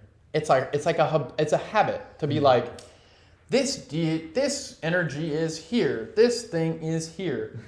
There's five. Like, why does a Hindu system have more chakras? Why does a Buddhist system have less? Why does sometimes a Buddhist system have 4? Why does sometimes it have 3? It's because it depends on the view. Reality is co-enacted. It's such a big point. How we experience reality co-shapes how reality actually takes shape. Like, so if it's helpful to have 5, our reality will shape into that. The thing is like we're so densely fixated on a certain way that it's like hard to have that flexibility, which is why dream yoga is a big deal. Because in dream yoga, we can intentionally shape things the way we want to for the benefit of beings. Like dream into 5 or 7. Yeah. Like in your dream, be like, I want to be a rabbit.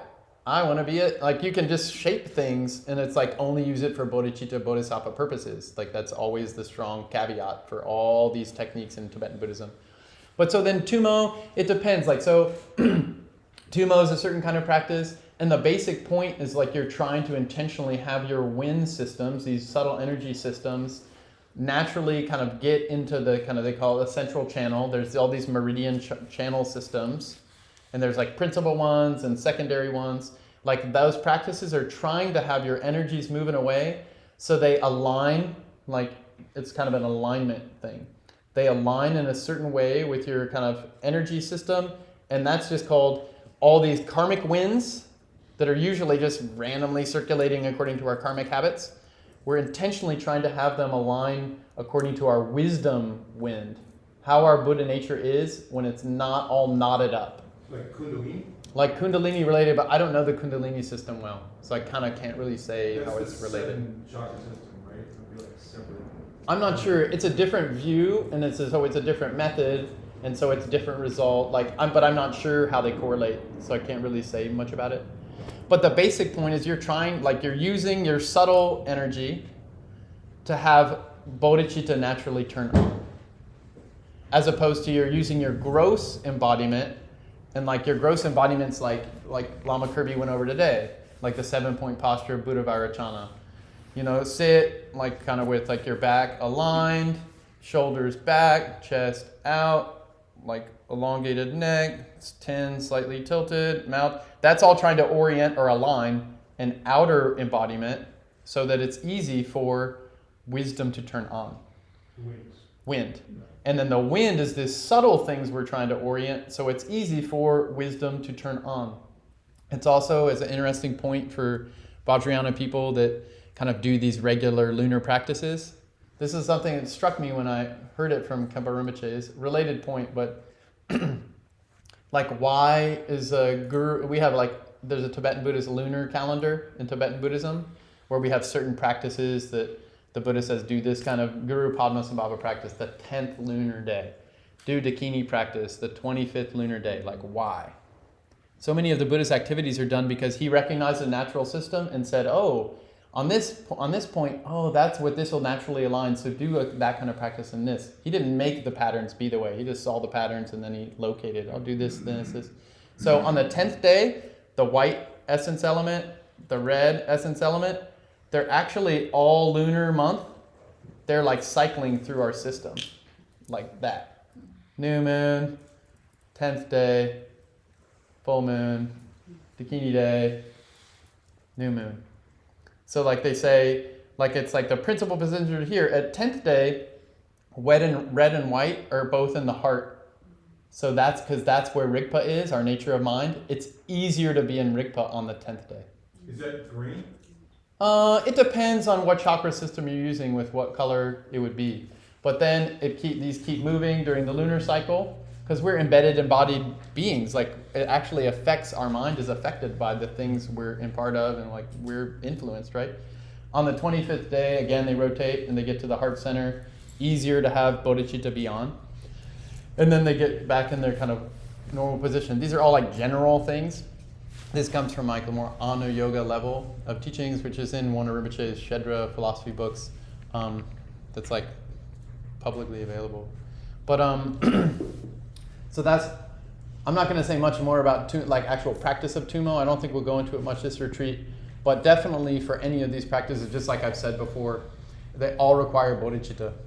In order to be like a Buddhist practice, Buddhist meaning like not like Buddhist is good and others are bad, meaning like it aligns with a kind of like the certain wisdom, compassion, and love that the Buddha taught will be the result of doing these practices.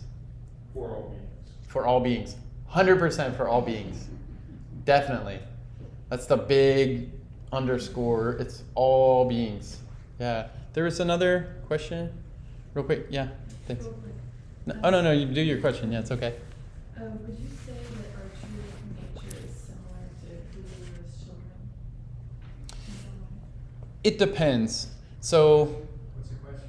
oh yeah, is our true nature similar as what we are as children or how we are as children, right? Like who we were as kids? Yeah. Our interests are before life altered us in some way. Yeah, it's a deep question. It's a big question. Kind of amazing. Our true nature has always been the way it is. Definitely when we were a kid, and also probably before when we were like a crow and a toad and a guy and a hellbee and whatever kind of variety of embodiment we've taken before. The true nature never changed. What changed was our karmic, like habitual sense of me. Is like what was currently active, like in our mind, like what was kind of like this, the habitual way I felt like me based on those immediate causes and conditions. So like that in terms of like being a kid, like a human little kid, like then, so that true nature gets in a body, like human, right? That body is a baby. And then we have like in this case, like say we have a mom and a dad. And then all the things that in Buddhism, they say the mom and dad are like our first teachers. They like basically input all these things that kind of define our lives for a long time. Because like, are they there? Are they not? Did they touch us? What do they say? What do they feed us? All these things. What sounds are around us? Like basically, so it's an interesting thing. The Buddha nature is infinite creativity.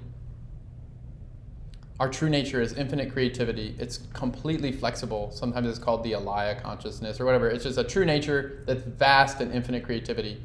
What happens is when we get a certain embodiment, that embodiment only selects for very specific parts of our Buddha nature to show up as being normal. If we get in a worm body, the worm body is going to be like this, all the ways we can be. The worm body is going to be like, this is what you need to do, little worm. And our parents are going to be like, be a good worm, do this. And like, this is what you eat. And all these things, it selects this from this infinite spectrum of Buddha nature, what we can be. And like our immediate conditions, like really strongly emphasize a certain part of it. And then that becomes what's normal for me. What's my language that's normal? like all the things that like as little babies that we have these impressions. And so that depends. The true natures, they're the same.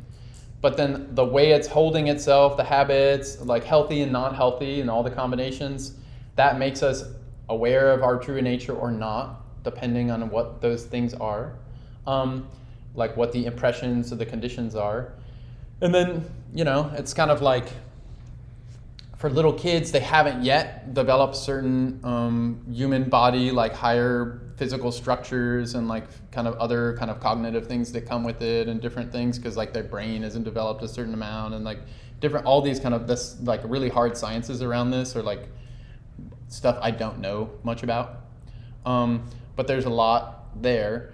And so, then it's like all the different ways we could analyze like how we get affected by culture and, so there's this whole nature and nurture thing in Buddhism. Definitely it's Buddha nature. That's just how reality is. And then there's the specific karmic patterns that we have that are like very strongly activated. And then those are reinforced more during a lifetime. What's good, what's bad, what's right, what's wrong, what's true, what's not true. And that shifts depending on the influences we have, like as we grow and change. What do you think? I don't know. Yeah. Partly, I think. Cool. Partly our true self, I think, is who we were as kids. Yeah. Because once we come online, not the first 4 years. Yeah. Yeah. What do you mean by once we come online? Like, because you were talking about how we don't remember the first Yeah. 5 years. Gotcha. Yeah, cool. Yeah. Yeah. Yeah. Yeah, the idea that like babies are totally innocent and then they're corrupted by the world, that can be really true depending on the trauma that baby experiences. Like in that case, in that specific way, like that, those negative influences, like the harm that's experienced can like very much be a force that shuts the baby down, the awareness down more. And that awareness in a Buddhist context, like has been doing this drama of embodiment for infinity.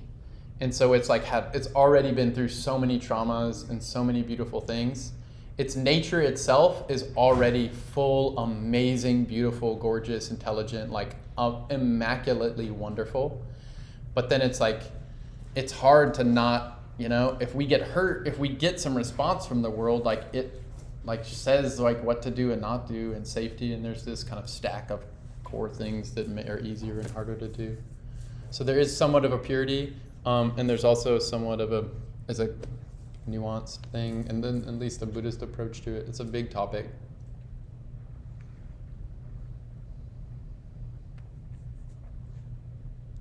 Yay. So that's the opening. This afternoon, we'll definitely do more practice. We'll do some Amitabha practice. I wanted to, for this, I asked Venerable Khenpo Rinpoche, what practices should we do for this time?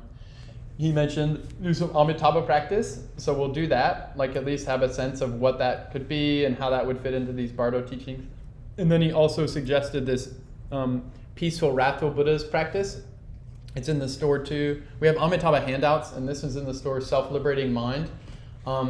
And this is instantly arising as Vajrasattva with all the peaceful and wrathful Buddhas fully on and happening.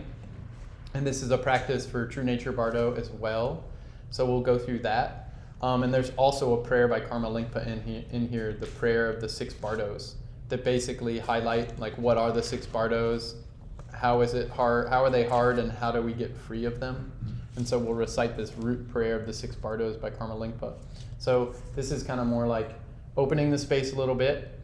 So now we have some handholds and footholds in terms of being in this and deepening. And then we'll have some practice sessions around actual practices and techniques, and then can explore further. So we'll maybe now just pause for a 1-minute silent sit, and then we'll reactivate our bodhicitta.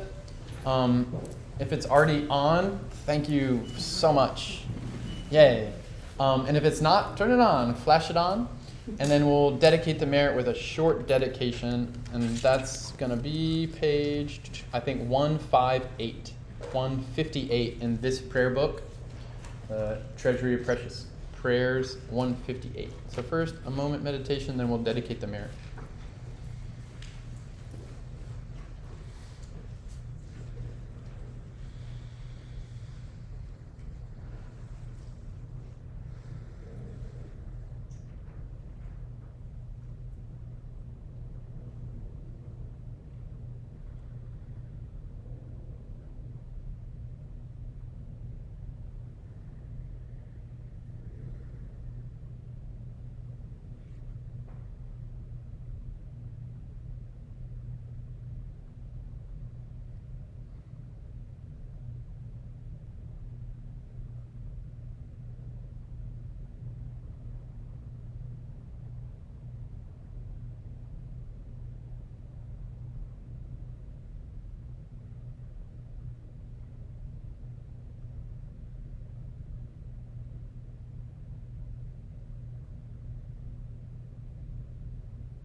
158. First few prayers are in Tibetan, and the rest, short ones, we'll do in English.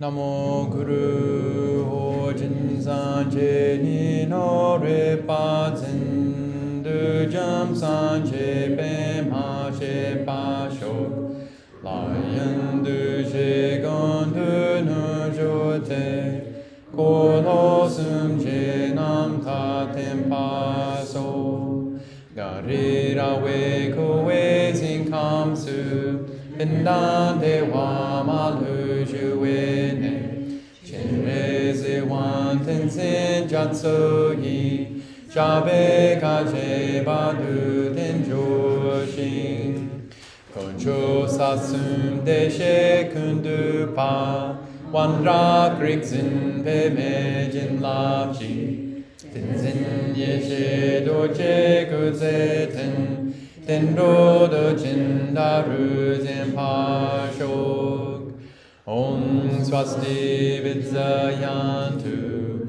Sho Sum Sa Sum Che Du Pe Ma Jun Nine So Dem Du Je Du Jin Ji Khenchen Baden Sherab Tu Pe Ku Ku Se Da Shin Ze San Da Shin Shok Om Swasti Se Wang Ring Zin Pe Me Jin Lap Chi Du Ni Du Pe La San Orden Lam She Dun Ko Lo Sun Ji Pa Jo Te San Chen Nan Tam Jo Te Nam Jang Shong.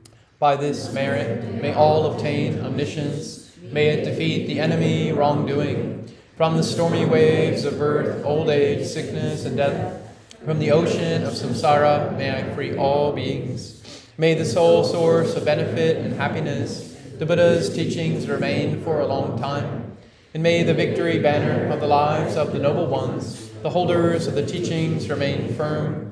May all the temples and monasteries, all the readings and recitations of Dharma flourish. May the Sangha always be in harmony. And may our aspirations be achieved. Now 166.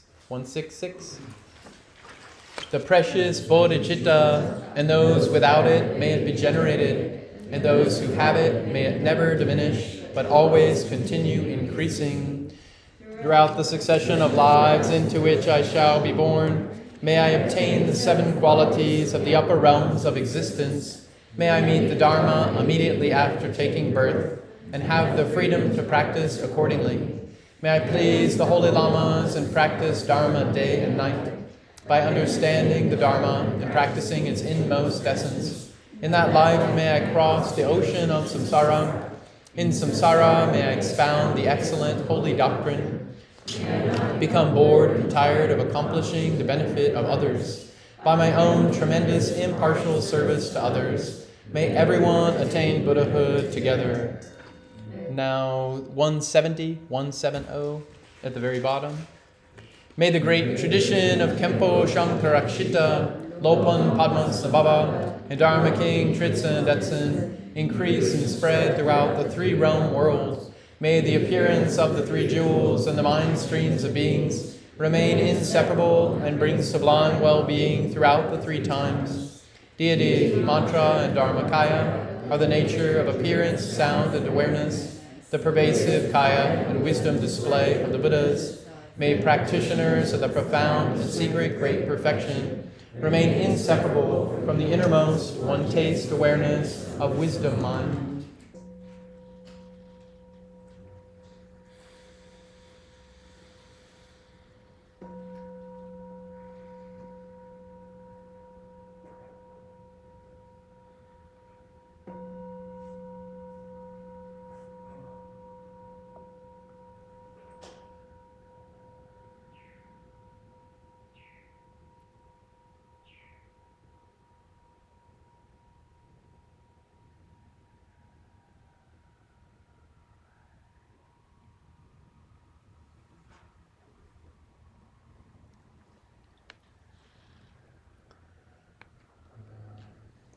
Thank you, friends, very much. Thank you so much. If this happens to be the only session you're at and you're leaving, I hope that's not true, but if it happens to be, if you ever in a kind of situation and you don't know what's up, it's like a weird, like, what's happening here? Om Mani Padme Hum. Say Om Mani Padme Hum.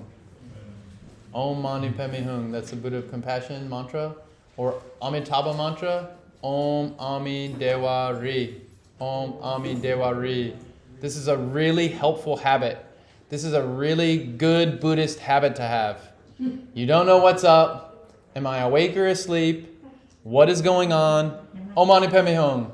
Om Mani Padme Hum. Om Mani Padme Hum. They say the power, if you're actually dead right then, meaning you're like, it's just your mind wandering and you haven't realized it yet, the power of that insight, reciting that, Om Mani Padme Hum, Om Mani Dewa Ri, it will so strongly connect you to those Buddhas, and then it'll really help move you to be reborn in their Pure Land. So if you're ever on a bad trip or whatever too, Om Mani Padme Hum, emergency, Om Mani Padme Hum. I'm not kidding, it's not a joke. It's a good habit to like really just repeat so that something happens, Om Mani Padme Hum. It's a good one, okay? So we'll pause now. It's like a nice potluck we'll have. And then can we, before, if people want, just do a little group photo? Because it's so lovely to have everyone here. I'm kind of like, I'm not exactly addicted to group photos, but it's kind of like a responsibility. Anyway, it's like 10 years from now, 20 years from now, 50 years from now, we'll all be like, wow, we were so young. Like, or like, oh, that person was awesome, right? So anyway, quick here and then quick by the temple. It'll be really flash quick, and then we'll have potluck. The next event in this room is 2:30. All right, thanks, friends. Yeah,